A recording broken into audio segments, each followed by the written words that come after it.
నీకోసం పోలీస్ స్టేషన్‌లకి తిరిగి, అంత దూరం గుజరాత్ దాకొచ్చి, నిన్ను తీసుకొని వస్తుంటే నన్ను బలవంతంగా తీసుకెళ్లారు, బలవంతంగా లాక్కెళ్తున్నారని ఎలా అనుబుద్దయిందమ్మా నీకు?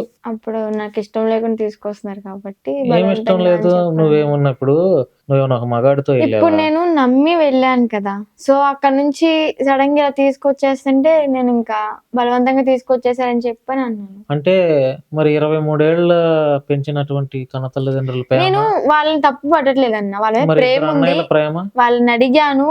వాళ్ళు ఒప్పుకోలే. నేనెంతో బతిమలాడాను. ఒప్పుకోలేదు. సో, హ్మ్. అందుకని నా ఓన్ వాళ్ళు ఒప్పుకోకపోవడం వల్ల నా ఓన్ డిసిషన్ తీసుకోవడం జరిగిందిక్కడ. హ్మ్. అంతే. మరి సరే డెసిషన్స్ తీసుకుంటే తీసుకున్నావు. పేరెంట్స్ మీద, మీ అన్నయ్యల మీద, ఇద్దరి మీద వాళ్ళ మీద లేనిపోయిన నిందలేసావు కదా! కరెక్టేనా? నిందలేమేసానన్న. కరెక్టేనా చెప్పు? ఇప్పుడు ఒక కరెక్టేనండి. గోరిగాడు ఆడు మగాడు కూడా కాదు. హ్మ్. ఆ! వాడు ఇప్పుడు అమ్మాయా, ట్రాన్స్‌జెండరు. అబ్బాయా అని పక్కన ఆ! పెడితే నేను నమ్మాను కాబట్టి వెళ్ళాను. హ్మ్. ఎవరు అనేది అక్కడ జెండర్ బేస్ చేసి అంటే ఏ కాదు. విధంగా నమ్మెళ్ళావు? అంటే ఏమన్నా అతని మీద ఏమన్నా ప్రేమ ఉందా నీకు? ప్రేమ లేకపోతే ఒక అభిమానమనా? లేకపోతే ఒక గురువుగా తీసుకున్నావా? ఒక లేకపోతే ఎట్లా? అభిమానం, ఆ! గురువుగా కూడా అంటే నేర్పిస్తారు కదా! హ్మ్. అలా కూడా నేర్చుకున్నామని చెప్పి అలా కూడా. హ్మ్.